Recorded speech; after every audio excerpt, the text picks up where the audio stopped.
आज हमारा प्रकरण है क्या, समास का जो प्रथम समास था कौन सा था? एक बार थोड़ा सा पीछे वाला रिवाइज कर लेते हैं, क्या कैसे था? सबसे पहले था तत्र आदौ केवल समासः, समसनं समासः, समासः पंचधा। कौन कौन से?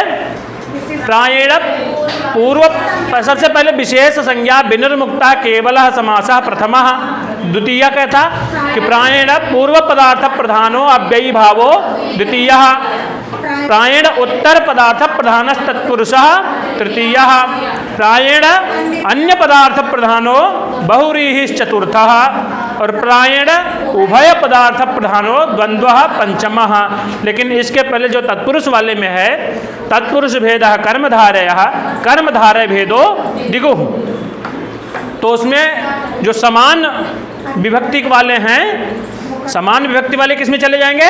कर्मधारय में। ठीक है, तत्पुरुष का ही जो समान विभक्ति रहेगा वो कर्मधारय चला जाएगा, और उसी जो संख्या पूर्व में आ जाएगा तत्पुरुष वाले में वो दिगु में चला जाएगा। ठीक है, उसको देखने के बाद हम लोग यही देखे थे समर्था पद विधि, पद संबंधी यो विधि स समर्थाश्रितो बोध्या। यानी पद समास कैसा है? पद विधि वाक्य विधि क्या है? समर्था पद विधि। यहाँ पद विधि का चर्चा करेंगे। फिर उसके बाद इसका अधिकार कहाँ तक चला है समास का? प्राक कडारात समासः। स्त्रियाम का अधिकार कहाँ तक चला था?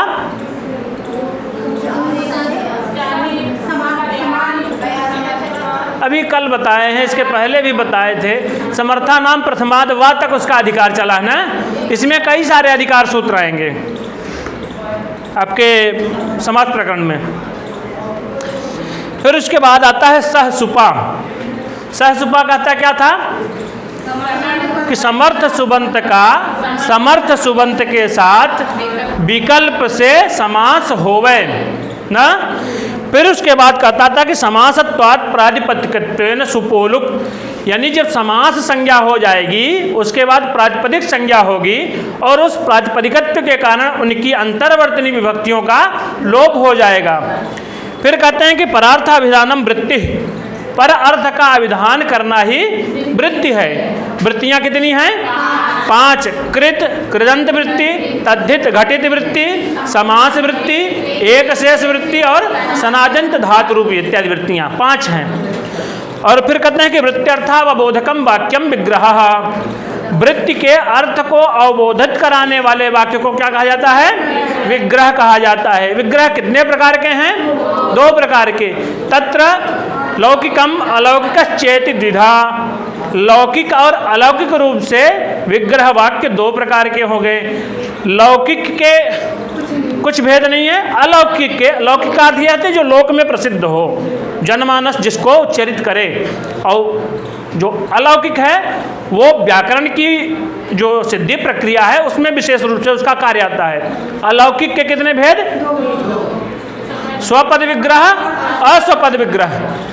जहाँ जिस समास में अपने ही पदों से समस्त होकर के कोई पद टूट जाए, विग्रह हो जाए, वह स्वपद विग्रह है। अगर अपने ही पदों से उसका विग्रह हो जा रहा है तो कैसा समास होगा? वैकल्पिक होगा। स्वपद तो होगा ही लेकिन वैकल्पिक भी होगा।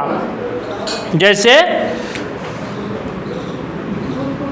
भूतपूर्व ये शब्द है, इसको अगर हमारी विवक्षा भूतपूर्व लिखने की नहीं है तो क्या लिख देंगे? पूर्वम भूतः भी लिख देंगे।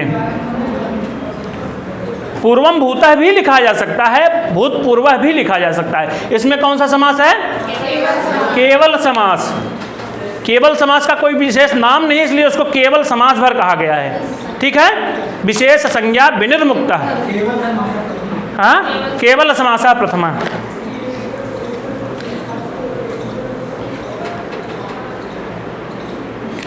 अगला क्या है?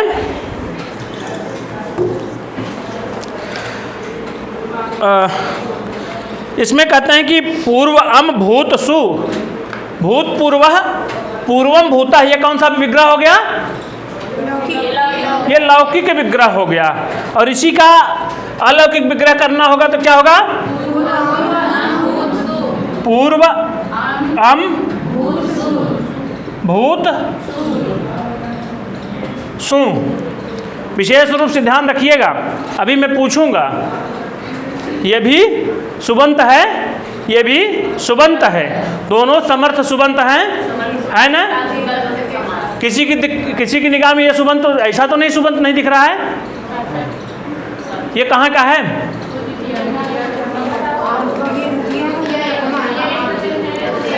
द्वितीया विभक्ति एक वचन है। इसका सुप वाला क्या प्रत्यय लगेगा? अम। सु औ जस अम और सस, वही अम यहाँ है। ठीक है, अब आगे चलिए देखते हैं। फिर कहते हैं कि भूतपूर्वे चरणित निर्देशात पूर्व निपाता।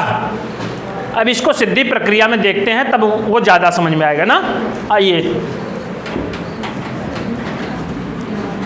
कल के पढ़े पढ़ाए जो सामान्य थे वो दोहरा गए।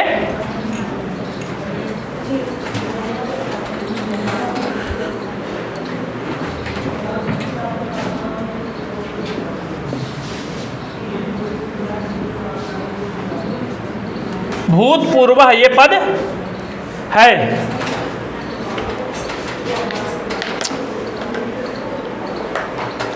भूतपूर्व ये पद है, तो इसके पहले हम क्या करेंगे? सबसे पहले इसका लौकिक और अलौकिक विग्रह कर लेंगे। तो लौकिक विग्रह क्या होगा? पूर्वम भूतः, और अलौकिक विग्रह में पूर्व अम भूत सु। मैं कल एक प्रक्रिया बताया था कि साधनिका का जो क्रम रहेगा उसके नियम कायदे कानून थोड़े से बताए गए थे, लिखाए गए थे। सबसे पहले यहाँ क्या स्थिति आएगी? सबसे पहले तो यहाँ सह सुपा से समास संज्ञा, सुबंत नहीं समास संज्ञा प्राप्त होगी।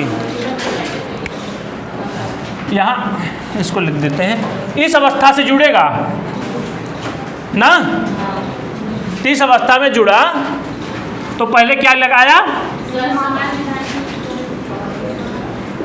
सह सुपा, इसमें सुप का अनुवर्तन आता है ना।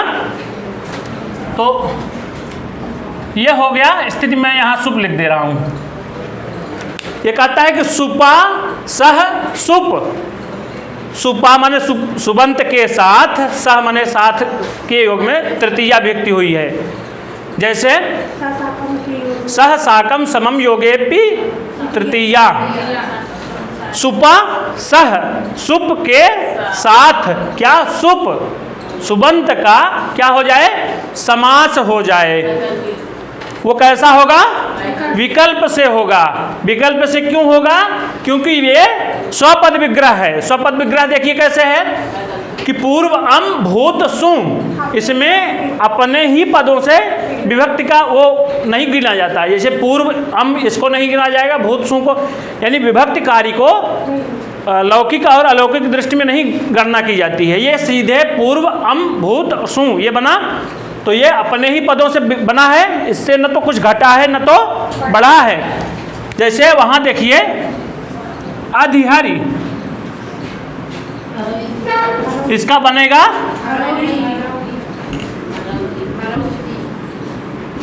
हरौ या हरावधिकृत्य ना।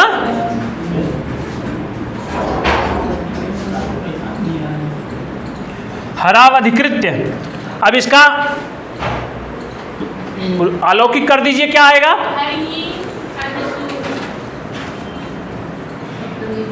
हरि नी आधि। इसमें लौकिक हो रहा है क्या लौकिक हो रहा है? ये वाला लौकिक में स्वपद है कि अस्वपद है? लेकिन फिर भी ये नित्य समास होता है। इसका तो नित्य समास होता है ना। क्यों? और नियम में बताएं सीधे सीधे, यहाँ स्वपद विग्रह होते हुए भी नित्य समास होता है, और यहाँ विकल्प से बता रहे हैं ना। चलिए उसको देखते हैं, अभी आएगा आगे। अव्ययी भाव आज पढ़ाएंगे तो हो सकता है आ जाए। यहाँ तक कोई दिक्कत? ये किसी की दृष्टि में अस्वपद विग्रह तो नहीं लग रहा है? ये स्वपद विग्रह है, इसलिए सह सुपा से समास संज्ञा प्राप्त हुई। समास संज्ञा प्राप्त होने के बाद कौन सा सूत्र काम करेगा? प्रातिपदिक संज्ञा होगी इसकी। वो कौन सा नियम है?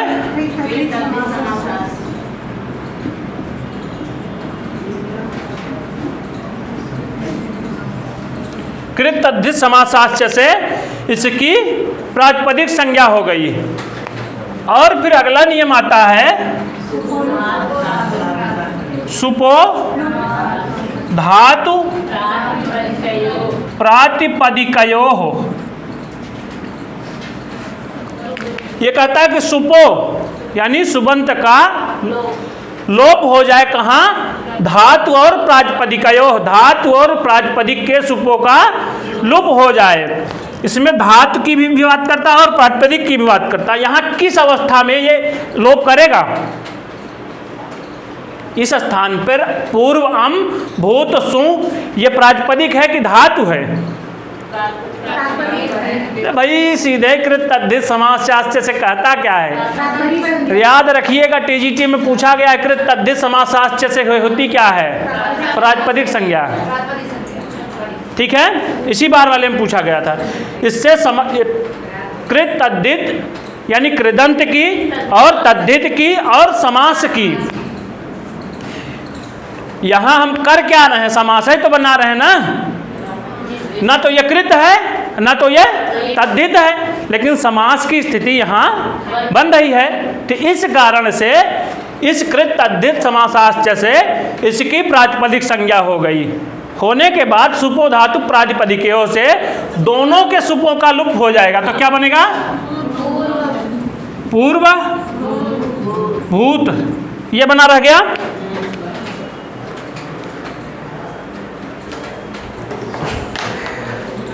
चलिए कुछ यार ऐसी स्थिति जब लोप होकर के ये हो गया तो पूर्व भूत हो गए ना। अब इस स्थिति में क्या लगेगा? उपसर्जन संज्ञा। उपसर्जन संज्ञा किसकी होती है? सूत्र है प्रथमा निर्दिष्टम समास।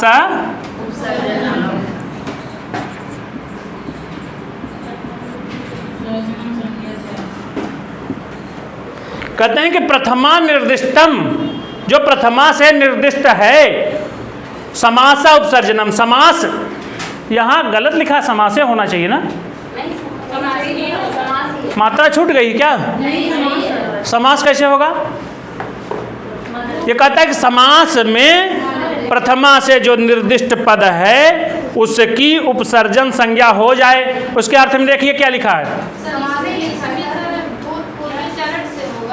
किसमें? अभी तो वो आएगा, पहले आने तो दीजिए, बता रहे हैं। समास के प्रकरण में माने सप्तमी। सप्तमी तो होनी चाहिए ना, कहाँ नहीं हुई? इसको मैं अभी चर्चा किया था कुछ दिन पहले।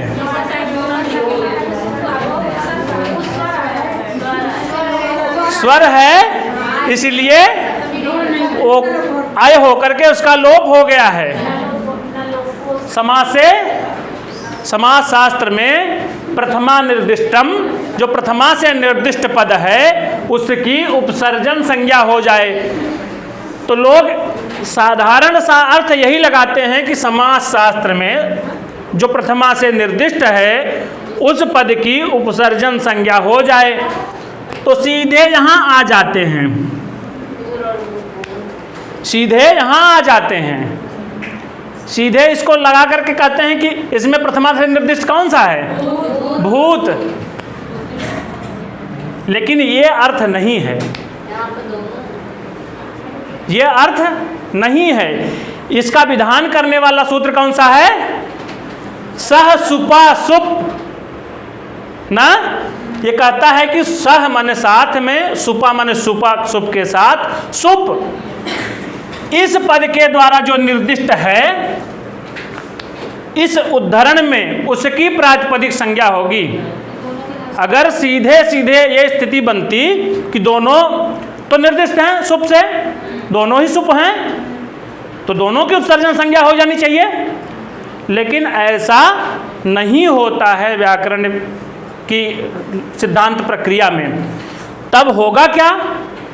अगर मान लीजिए दोनों सुप तो है ना, सुप का देखिए अभी यहाँ थोड़ा सा समझ में न आए हो सकता है, लेकिन जब यहाँ एक में तृतीया आ जाएगी, एक में प्रथमा आ जाएगी, वहाँ अपने आप सब ठंडे हो जाएंगे। कई लोग ऐसे करते हैं, हमारे मित्र थे वह यही करते थे।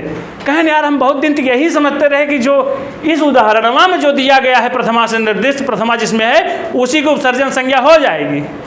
लेकिन आगे के जब उदाहरण देखेंगे वहाँ आप पा जाएंगे कि जो प्रथमा से निर्दिष्ट है वो तो अपने स्थान पर रह जा रहा है, दूसरा वाला आगे चला जा रहा है, तब वहाँ समझ आ जाएगा। ये इसका सीधा सीधा अर्थ है कि समास विधायक सूत्र में जो प्रथमा से निर्दिष्ट पद है, तो समास विधायक सूत्र कौन सा है? सह सुपा। इसका पूर्व अम्भूत सु, इसमें सबसे पहले तो सह सुपा ही लगा ना, तो इसमें जो प्रथमा से निर्दिष्ट है तो ये सुप, सुप सुपौ सुपह रूप चलता है ना ऐसे। तो इस सुप के द्वारा निर्दिष्ट जो पद है उसकी उपसर्जन संज्ञा, इस सुप में कौन सा निर्दिष्ट है? ये भी है, ये भी सुप है और ये भी सुप है। प्रत्यय इसका जो ये गायब हुआ है, तब भी गायब पूरी तरीके से नहीं होता है, अब जानते हैं ना इसको, बस केवल आदर्शन को लोप माना गया है। एक बार समझ जाएंगे ये, इसको मैं थोड़ा सा इसलिए डिटेल बताना चाह रहा हूँ कि यहाँ का समझा आगे हर जगह यही आएगा। यही कहेगा कि प्रथमा निर्दिष्टम समास उपसर्जनम, पूरे समास भर में एक अपना काम करेगा। हर जगह प्रथमा निर्दिष्टम आएगा जहाँ उसकी आवश्यकता पड़ेगी। ठीक है, चलिए अर्थ समझ में आ गया। मैं पूछ सकता हूँ इसका अर्थ, किसकी उपसर्जन संज्ञा होगी? फिर से बता दूँ? चलिए अब की बार आ जाना चाहिए। ये कहते हैं कि प्रथमा निर्दिष्टम समास उपसर्जनम। समास, ये समासे माने समास विधायक सूत्रों में इसका एकदम एक्यूरेट अर्थ जगह निकालेंगे तो ये आएगा समास विधायक सूत्रों में, यानी उन सूत्र में, उस सूत्र में जो प्रथमा के द्वारा निर्दिष्ट पद है। इसमें प्रथमा के द्वारा निर्दिष्ट पद कौन सा है? सुप। इसके द्वारा इस उद्धरण वाक्य में कौन सा निर्दिष्ट है? दोनों है, सुप ये भी है, ये भी सुप है, तो इनकी क्या हो जाए? उपसर्जन संज्ञा हो जाए। तो इन दोनों की उपसर्जन संज्ञा होकर के पूर्व प्रयोग होने लगता है। अब ये बताइए, इसको पूर्व में करेंगे तो इसके पूर्व में क्या आएगा? इसके सर जैसे दोनों की उपसर्जन संज्ञा हो जाती है, आप जानते हैं इस नियम से जो अभी तक देख रहे हैं आप, प्रथमा निर्दिष्टम समासा उपसर्जनम से ना। अगर इसको पूर्व में प्रयोग करना होगा, इसको भूत को, तो ये तो बाद में हो जाएगा ना, लेकिन इसकी भी तो उपसर्जन संज्ञा हो रही है, तो ये भी आगे आएगा, फिर वो आगे आएगा, रुकेगा क्रम कहाँ? नहीं समझ में आया? आ गया? अब मैं पूछता हूँ, चलिए आप बता दीजिए बीच में आप। हाँ, ये कहा क्या है? प्रथमा निर्दिष्टम समास उपसर्जनम। ये कह रहा है कि जो पूर्व, इसका जो पूर्व वाला हुआ है उसी का उपसर्जन संज्ञा हो जाए। प्रथम पहले बता देंगे। ऐसा तो नहीं कहा है। मैं क्या बताया हूँ कि समास विधायक सूत्र में होगा तो दोनों का, हाँ, ठीक है, लेकिन इसमें जो भूत पूर्व एक चरिष्ठा सूत्र आता है वो पूर्व वाला करेगा। मैं उसको नहीं पूछा, मैं केवल इसका अर्थ भर पूछा हूँ। इसका अर्थ आप समझ जाएंगे तो पूरे समास में इसका प्रयोग आता है, वहाँ तक समस्या नहीं। इसलिए मैं यहाँ इतना ठहरा देना चाह रहा हूँ। ये कहता, बैठ जाइए। और कोई बताने का इच्छुक? सर इसमें हाँ बता दीजिए आप। सर इसमें जैसे ये सूत्र कह रहा है कि समास विधायक सूत्रों में जो प्रथमा से निर्दिष्ट हो, हाँ उसमें मतलब पूर्व प्रयोग हो, ना कि जो विग्रह में दिया रहा था उसमें। बिल्कुल सही बताया आपने। ये कहता है कि समास विधायक सूत्रों में जो प्रथमा से निर्दिष्ट है, तो इसमें ये तो तृतीया में है ना, ये सह के योग के कारण तृतीया हुई है और ये प्रथमा में है। अब और अच्छा समझ में आ जाएगा। प्रथमा में ये पठित है, प्रथमा सुप सुपो सुपह रूप चलता है ना। अब इस सूत्र के द्वारा जो निर्दिष्ट पद होगा, इस शब्द के द्वारा कौन सा निर्दिष्ट हो रहा है यहाँ, इनमें से इनमें दोनों में कौन सा? दोनों हो रहे हैं, क्योंकि दोनों सुबंत हैं, इसलिए दोनों सुबंत हैं। दोनों का उपसर्जन संज्ञा हो जा रही है और उपसर्जनम पूर्वम से उसका पूर्व प्रयोग हो जाता है। लेकिन यहाँ स्थिति सेट हो नहीं रही है, क्योंकि अगर कोई पूर्व में होगा तभी तो दूसरा पर में हो जाएगा। तो यहाँ तो दोनों की उपसर्जन संज्ञा होकर के पूर्व प्रयोग होने की स्थिति बन जा रही थी, इसलिए ये नियम खारिज हो जाएगा, नियम अनियम होने लगता है। तब एक सूत्र है भूतपूर्वे चरट। सूत्र क्या है?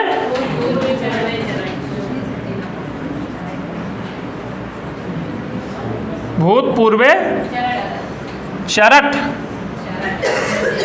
ये एक सूत्र है। इसमें देखिए भूत शब्द का पूर्व में प्रयोग किया गया है और पूर्व का बाद में। इसी सूत्र की ज्ञापकता के आधार पर हम भूत शब्द का पूर्व में प्रयोग कर देते हैं, तब क्या बन जाएगा? ये इधर चला आएगा। कहाँ भैया? भूत सु पूर्व अम अब रह जाएगा। इसकी तो लोप संज्ञा करके इसका लोप कर दिए हैं ना। किससे लोप हुआ है? सुपो धातु प्रातिपदिक कहता क्या है? धातु के प्रातिपदिक के सुपों का लोप हो जाए।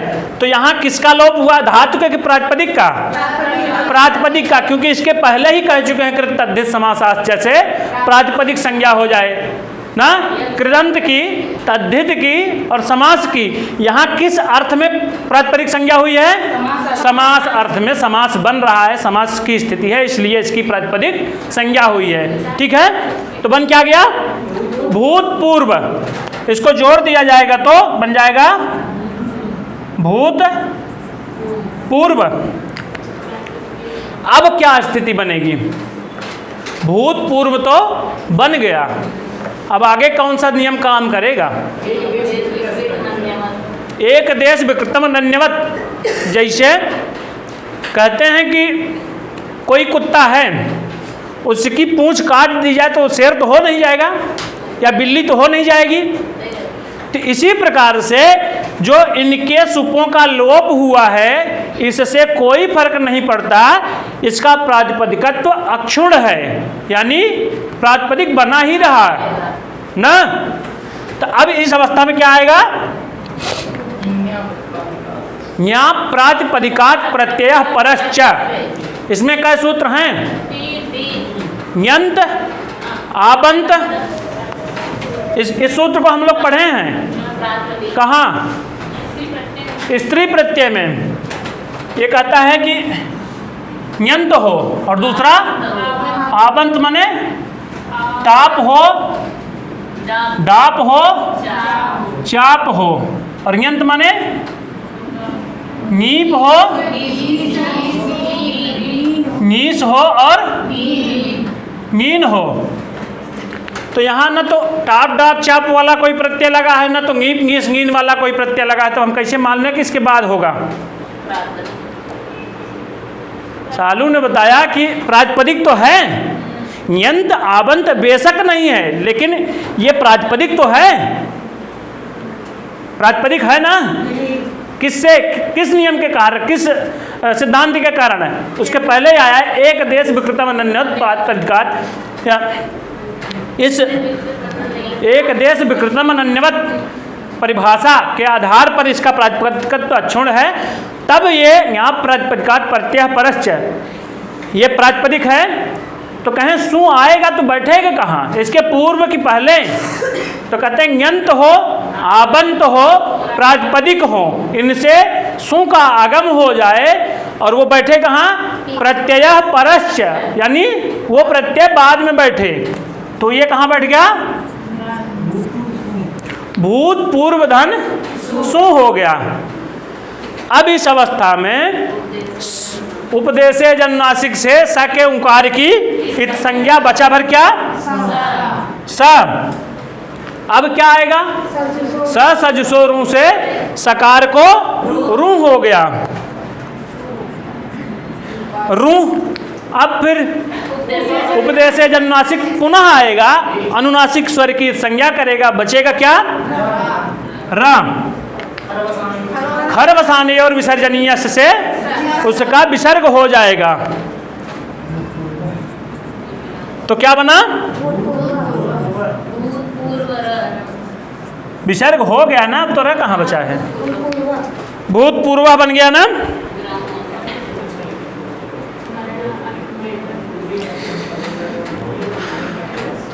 इस प्रक्रिया में किसी को कोई कहीं कठिनाई? आप बोल नहीं रहे हैं आप लोग, कहीं कठिनाई हुई है? नहीं। कठिनाई आप ही को हो रही लग रहा है। कहाँ है कठिनाई? देखिए, मैं ये चाहता हूँ कि आप एकदम निश्चिंत होकर के पूछें। मैं कहता भी हूँ कि एकदम निगरगट बन के बैठिए। निगरगट माने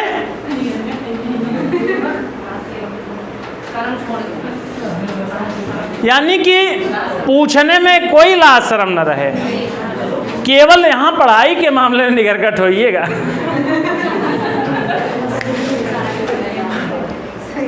ये कहें कि सारी स्थितियां होकर के भूतपूर्व सिद्ध बना, तो ये किसका उदाहरण है? केवल समास का। केवल समास कहते हैं किसे कहें? विशेष संज्ञा विनिर्मुक्त केवल समासः प्रथमः। ये आप लोग लिख लिए। मैं एकदम बेसिक लेवल से इसको समझाया है इसलिए कि अब आगे हम थोड़ा सा तेज चलेंगे, ठीक रहेगा? चलिए,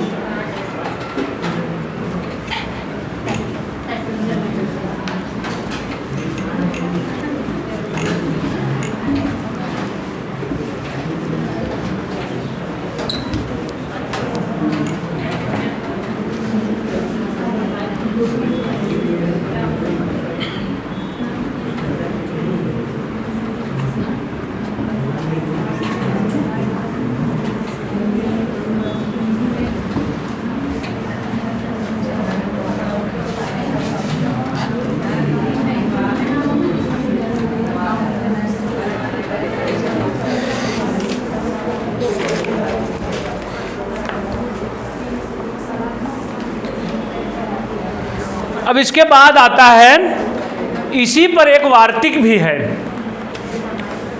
वो वार्तिक क्या है? इवेन समासो विभक्त्य लोपश्च। इवेन समासो विभक्त्य लोपश्च।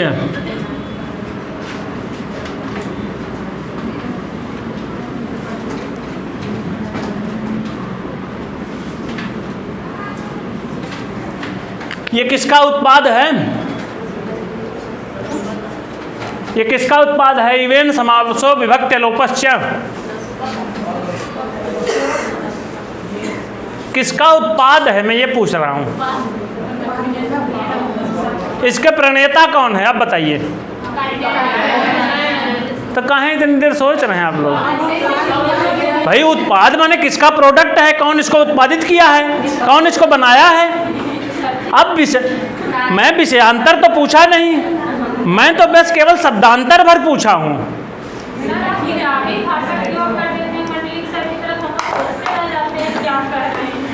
नहीं, यही चीज तो भाई देखिए, अगर पहली बार सुनी रहे तो उसको समझ नहीं पा रहे तो बताएं।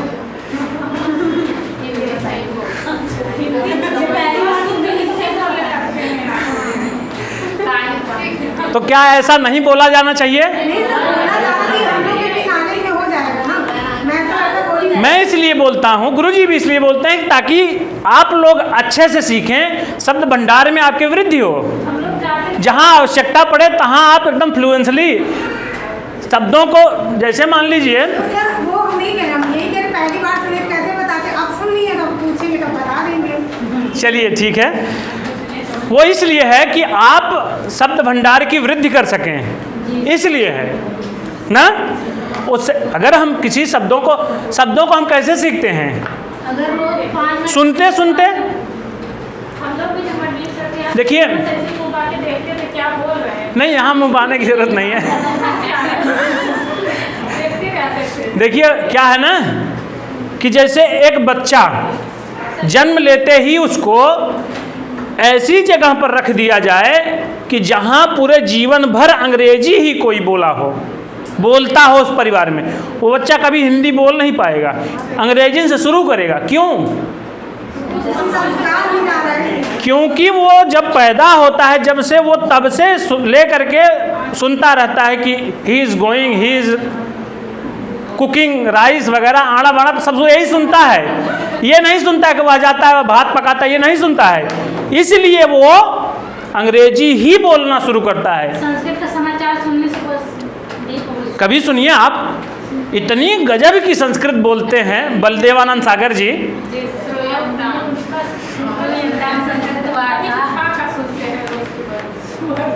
सुबह सुबह आता है, एफएम पे तो नहीं आता मैं समझता हूँ, लेकिन मैं घर पे रहता था शुरुआत में, तो सुबह सुबह सुनता था उसको। उस समझ में नहीं आता था। मैं बहुत पहले की बात कर रहा हूँ। हमारे घर के सामने एक बैंक में क्लर्क थे, उनके घर में रोज़ जाता था सुबह सुबह दूध लेकर के पहुँचाने। उनके घर जाता था तो वो चाय वाय बना के पिलाते थे, तब हम आते थे वहाँ से।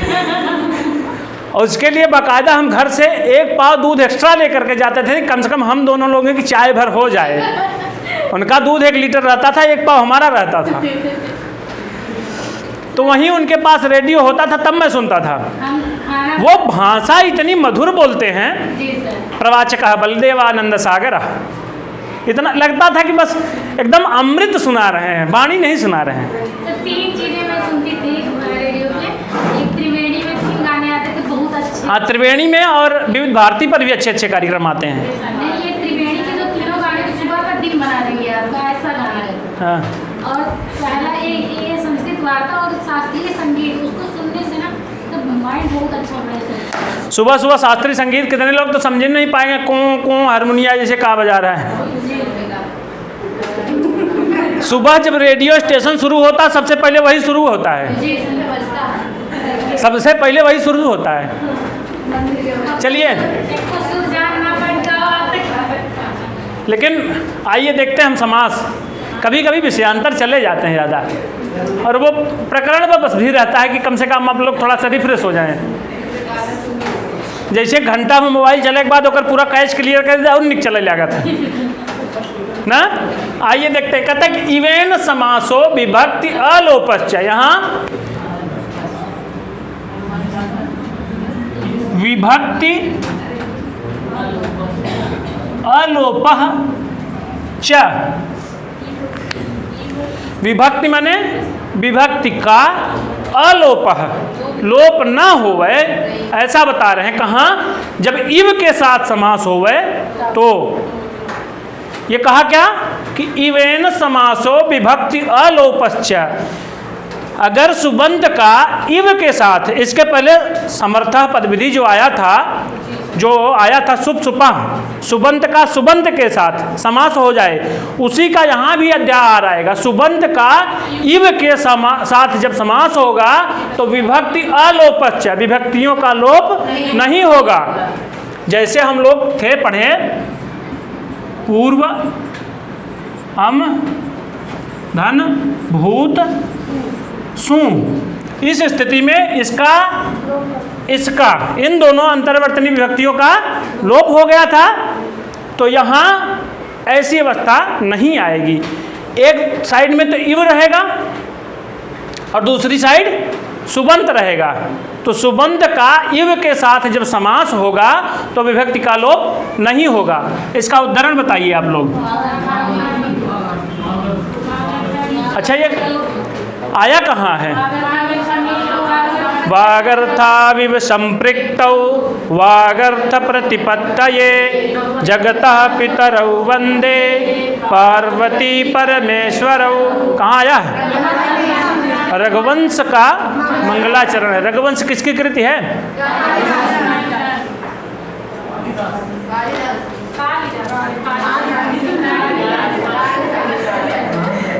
कालिदास की नहीं है, कालिदास।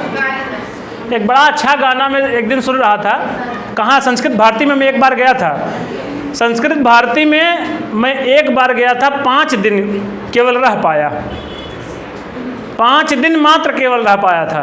6वें दिन ऐसी स्थिति बनी कि वहाँ से मुझे घर आना पड़ गया। घर पे कुछ ऐसा काम ही आ गया तो क्या करें, न तो सर्टिफिकेट मिला। अच्छा हाँ, खाना बहुत निक देते थे।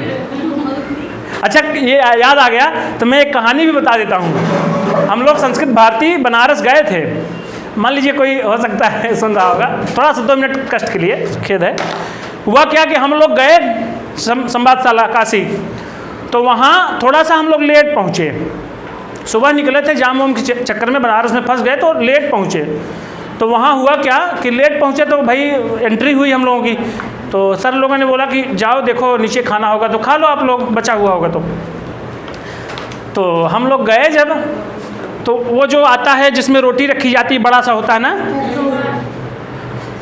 हार्ड केस जिसको बोलते हैं, जिसमें रोटी गर्म रहती है, उसमें ऊपर एक परत होती है, दूसरी परत प्लास्टिक के नीचे होती है, बीच में सोख्ते जैसे होता है ना।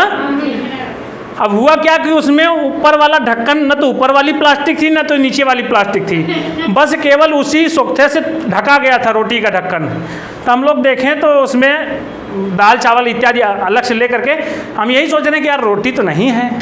तो हम और हमारे पार्टनर अनिल जी थे, हम कहे यार ऐसा न हो कि है बढ़िया रोटी बनाए हो, और वो एकदम रोटी के न्याय लगता ही रहा।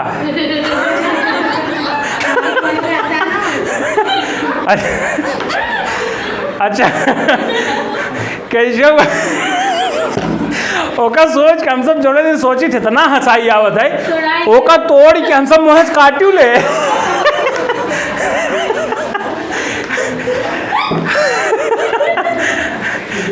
उसको तोड़ करके जब मुंह से काटे, 2 बार चबाए भूसा जैसे।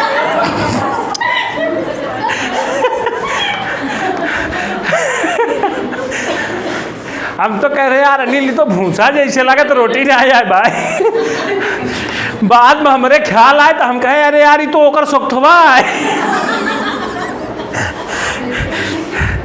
तो हम कहें अरे यार ये तो उसका सोख्ता है। फिर जो है तो अभी यहीं तक कहानी नहीं रुकी, फिर आगे क्या हुआ भाई, कैमरा तो लगा ही था। अब बाद में ये पता कि तोड़ा कौन इसको। और सर लोग सोचने लगे कि ये तोड़ा कौन है। फिर उसके बाद तो हम लोगों से पूछा गया कैमरे में देखकर, भाई क्यों तोड़े इसको।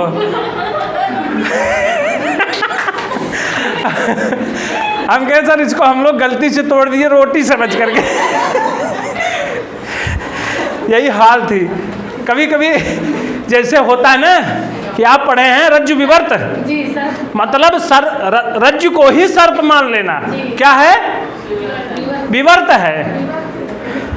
अच्छा मैं जब खूब एकदम ठठाक खुल के हंसता हूँ तो मेरी आंखों से पानी आने लगता है। नहीं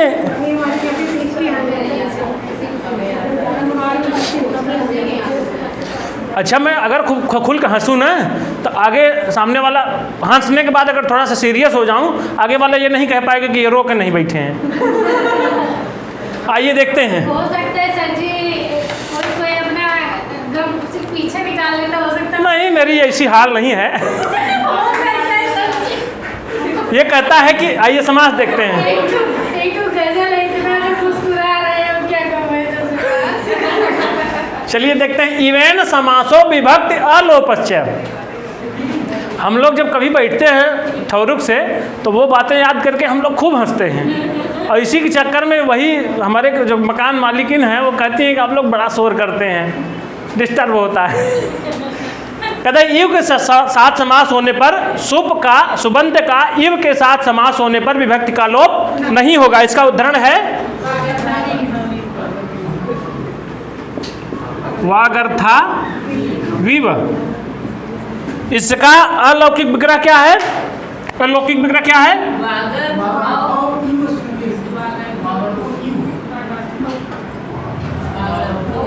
वागर्थौ इव। और दूसरा वागर्थ औ धन इव। वागर्थ औ इव, यह स्थिति इस नियम के तहत बन रही है। कहता है कि इव के साथ समास होने पर सुबंत का विभक्तियों का लोप नहीं होता है। वागर्थों में कौन सा समास है? वाक्च अर्थश्च इति वागर्थः न चार्थे द्वंद्वः।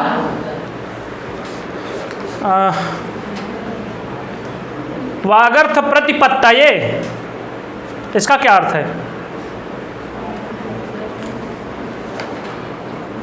जो वाणी और अर्थ से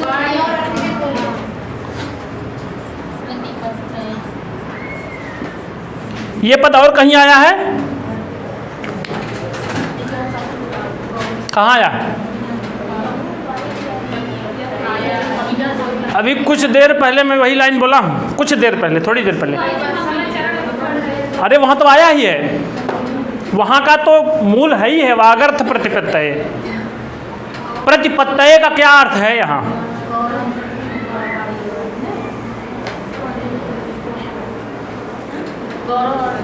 हाँ?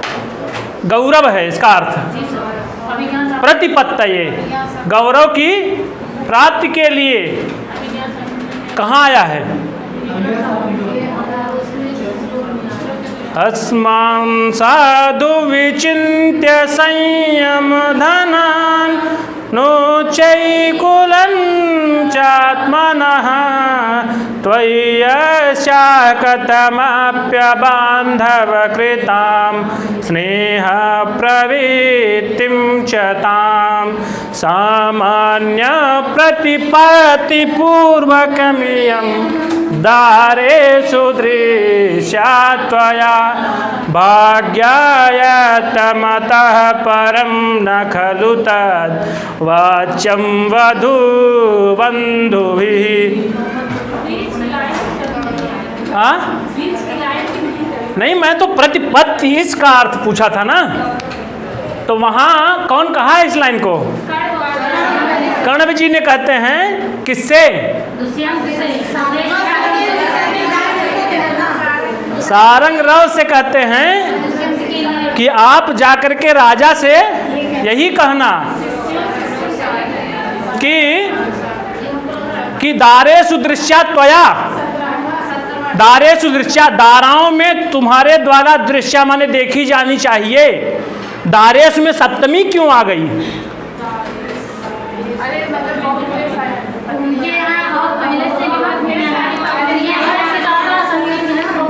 मैं तो जान रहा हूँ आप सप्तमी बता रहे हैं, लेकिन किस नियम के तहत हो रही है?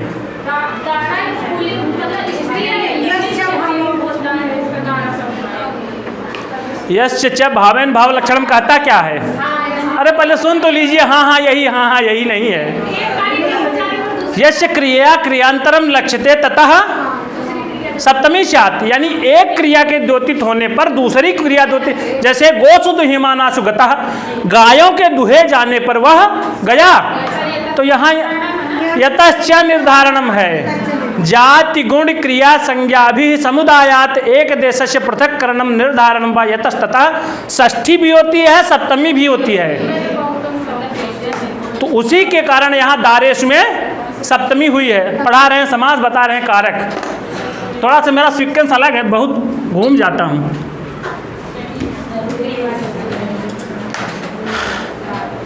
वो कहते हैं कि मतलब पत्नियों में जैसे आप अन्य पत्नियों को देख रहे हैं गौरवपूर्वक, वैसे ही इस शकुंतला को भी आपको गौरवपूर्वक देखा जाना चाहिए, सम्मान दिया जाना चाहिए, यही इसका अर्थ है। लेकिन आज की स्थिति क्या है? बहू घरे पहुंची ना, अम्मा फोन आई गया, तुरंत फोन। नहीं हंस रहे हैं आप लोग? सही बात है ना? तो सर आप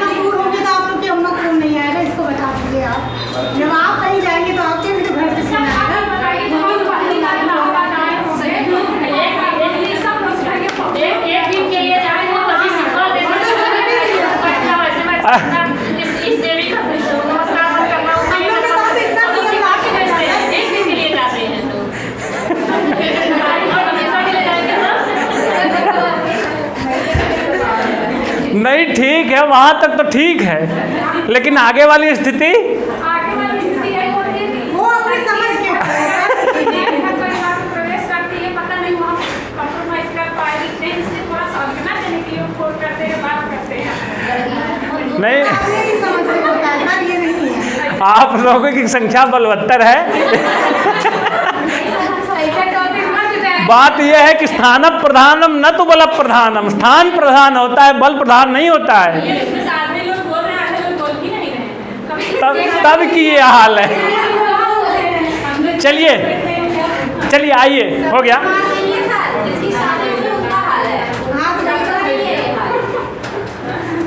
हाँ तो एक हाल तो बटबो ना कि वो कहाँ घरे जाते हैं जो उनकर माई घरे वाली हाल पूछी। शादी वाली है ना, वो ज्यादा ही महंगे बात करती है, 4 बार फोन करती है जब हो जाए भी तो पता चलेगा। ए बिट्टी तोरा वो तो पूछा।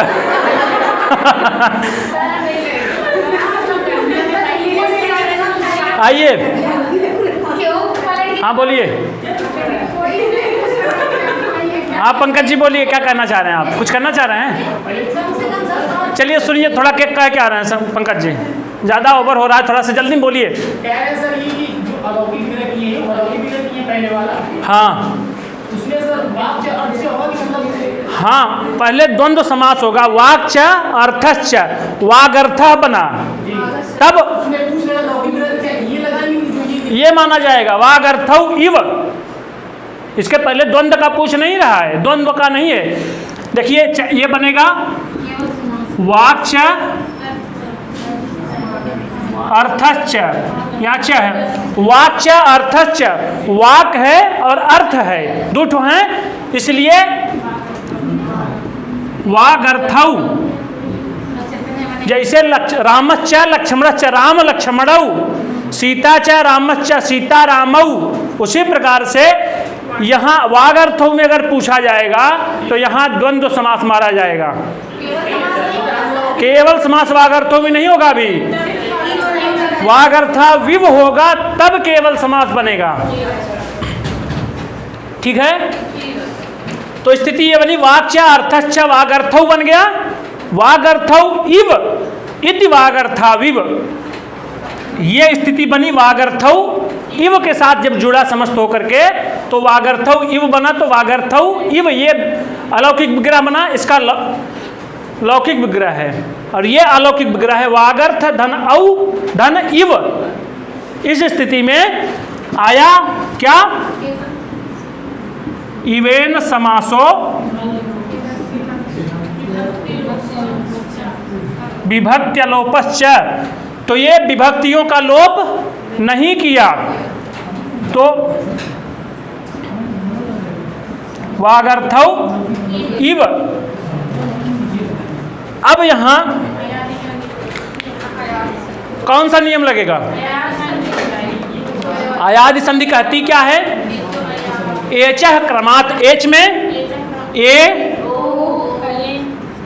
ओ आई औ, इनमें से औ है तो इसको ए को आय हो जाए, ओ को अब हो जाए, आई को आय हो जाए, औ को आव हो जाए, तो क्या हो जाएगा? आव हो जाएगा, तो क्या बन जाएगा? था विव। औ को आव हो करके इव उस पे आरूढ़ हो गया तो वागर्था विव बन गया। क्लियर है? चलिए, कोई समस्या? इसमें केवल समास में 2-3, एक उत्तमर्णः, उत्तमर्णः इसको हटा दिया जाए।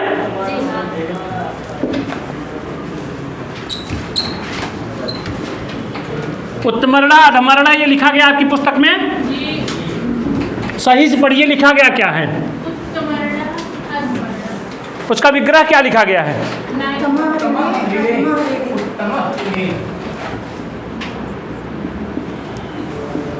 उत्तमर्णा और दूसरा अधमर्णा। अधमरड़ा बना है। सही है।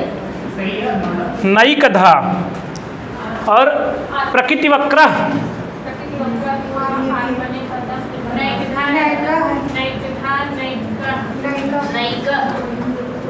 नैक। निसर्ग निपुण, हाँ निसर्ग निपुण, हाँ, निसर्ग निपुण,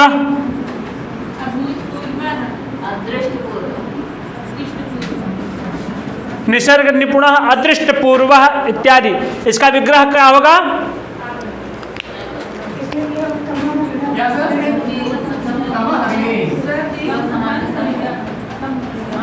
यही लिखा गया है। नहीं निसर्ग निसर्ग लगा लीजिए। देखिए पुस्तक में दिया गया कि नहीं दिया गया? दिया हम लोगों ने दिया। नहीं होगा। क्यों? बाद में स्वर है। लेकिन हम लोगों ने दिया है सब। हो सकता है वैकल्पिक है। उत्तम ऋणे ये लिखा गया होगा। और ऐसे ही अधमः ऋणे न एकधा प्रकृति वक्र, ये कहाँ पद आया है? अभी क्या पूछा भी गया था। प्रकृति वक्र कस्यानुनयम प्रतिगृह्णाति, ये कौन कहा है? हाँ, रुक जाइए, वहीं आ रहा हूँ। यहाँ क्या कह रहा है? प्रकृति वक्र में केवल समास हो जाए। इसका क्या होगा? प्रकृत्या, और इसका होगा न एकः, न एकः इति अनेकः हो जाएगा। तब क्या हो जाएगा? नहीं तत्पुरुष हो जाएगा, तत्पुरुष में चला जाएगा। और न एकधा इति अनेकधा, वो भी नहीं तत्पुरुष में चला जाएगा। ठीक है, नैकधा दे करके पूछ दिया जाएगा तो न एकधा इति नैकधा। अब प्रकृत्या वक्र ये पूछा गया था, क्या मारे थे आप लोग टीजीटी वाले?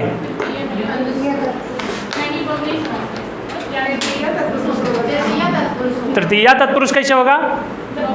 यहाँ बता किस में रहे हैं हम?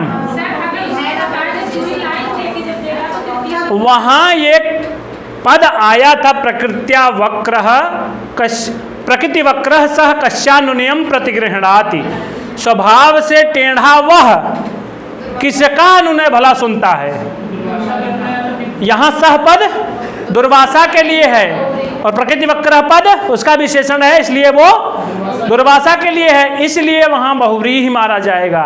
केवल यही प्रकृति वक्र दे दिया जाएगा, तब केवल समास में आ जाएगा। तृतीया तत्पुरुष नहीं होगा। विशेष पद है ये, लगेगा आपको कि तृतीय तत्पुरुष है। सब में केवल समास है।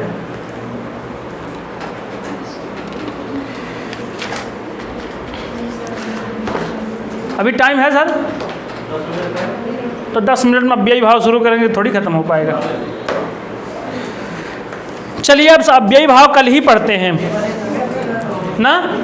उसका सूत्र देख लीजिए, एक बार आप लोग वाचन कर लीजिए। अव्ययम विभक्ति समीप समृद्धि वृद्ध्यर्था भावात्यय संप्रति शब्द प्रादुर्भाव पश्चात यथा अनुपूर्व योग पद सादृश्य संपत्ति साकल्य अंत वचनेषु ना। इसके इतने इतने अर्थों में सूत्र क्या था? अव्ययम, अव्ययम ये पद प्रथम, हाँ, निसर्गेण निपुण, स्वभाव से जो निपुण है, कुशल है। अच्छा, उसमें आप लोग पढ़े हैं प्रवीण, कुशल, गोष्ठ, गवेषणा, तैल। अरे तत्पुरुष में नहीं पूछ रहा हूँ।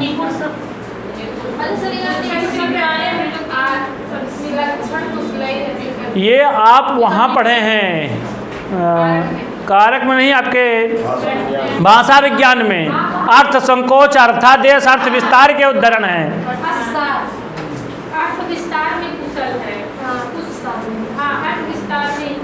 चलिए, तो अव्ययम ये पद प्रथमा में पठित है, इस अव्ययम के द्वारा जो उस उद्धरण वाक्य में निर्दिष्ट होगा उसी की उपसर्जन संज्ञा होगी। ठीक है।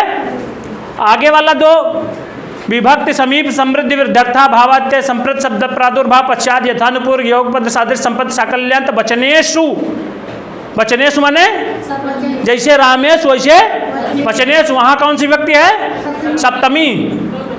तो इसलिए इन पदों के साथ योग होने पर, इनसे समास होने पर अव्ययम, अव्यय के साथ अगर इनका समास हो रहा है तब अव्यय इस पद, ये प्रथमांत है, तो इसके द्वारा जो अव्यय निर्दिष्ट किए जाएंगे उद्धरण वाक्यों में उनकी उपसर्जन संज्ञा होगी, फिर उनका पूर्व प्रयोग हो जाएगा। ठीक है। चलिए आज के लिए इतना ही। बहुत बहुत धन्यवाद आपको।